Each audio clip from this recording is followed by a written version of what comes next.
this is Dr. Anusha, consultant at Dr. Vijay's Cosmetology and Hair Transplantation Center. So ఈరోజు మనం gynaecomastia treatment కోసం మాట్లాడుకుందాం. So జనరల్గా గైనకోమాస్టియాలోని 4 grades ఉంటాయండి. Grade 1, grade 2, grade 3 and grade 4. So వీటన్నిటికీ మనం సర్జరీ అనేది ట్రీట్మెంట్ ఆప్షన్. సో ఇప్పుడు మనం ఈ వీడియోలోని ఏ కైండ్ ఆఫ్ ఎనెస్థీషియా ఇస్తాము, ఏ సర్జరీ పర్ఫామ్ చేస్తాము అన్నది తెలుసుకుందాం.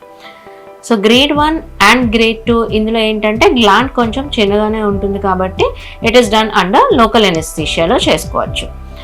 డే కేర్ ప్రొసీజర్ అండి, అంటే మీరు మార్నింగ్ వస్తారు, సర్జరీ అయిపోయిన వెంటనే by evening you can go to your home అనమాట. నెక్స్ట్ గ్రేడ్ 3 అండ్ గ్రేడ్ 4 వచ్చేసి గ్లాండ్స్ కొంచెం ఎక్కువగా ఉంటాయి కాబట్టి మనం లోకల్ ఎనెస్థీషియా ఇచ్చినా సరే కొంచెం పెయిన్ అనేది తెలుస్తూ ఉంటుంది కాబట్టి it is better to do it under general anaesthesia. So general anaesthesia ఇచ్చి మనం ప్రొసీజర్ అనేది చేసుకుంటాం.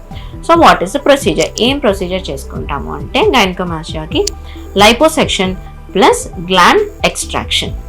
లైపోసెక్షన్ ఏంటి, గ్లాండ్ ఎక్స్ట్రాక్షన్ ఏంటి?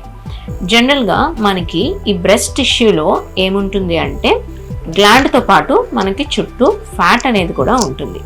సో మనం ఈ గ్లాండే కాదు, ఈ ఫ్యాట్ ఏదైతే ఉందో దాన్ని కూడా రిమూవ్ చేయాల్సి వస్తుంది for a better shape of the chest.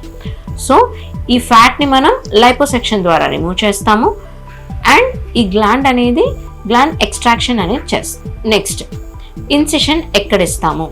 Surgery అయిపోయిన తర్వాత స్కార్ మార్క్ ఏమైనా కనిపిస్తుందా? ఇది ఫ్రీక్వెంట్గా అడిగే క్వశ్చన్స్.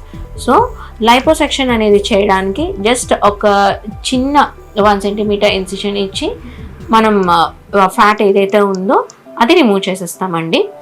గ్లాండ్ ఎక్స్ట్రాక్షన్కి ఏంటంటే ఏదైతే ఏరియోలా ఉందో దాని కిందే ఒక చిన్న సర్కంఫరెన్షియల్ ఇన్సిషన్ ఇచ్చి అందునుంచే గ్లాండ్ అనేది తీసేసి నెక్స్ట్ మళ్ళీ సూచర్ చేసేస్తాము. ఇవి అసలు కనిపించవు అండ్ హీలింగ్ కూడా చాలా ఫాస్ట్గా ఉంటాయి.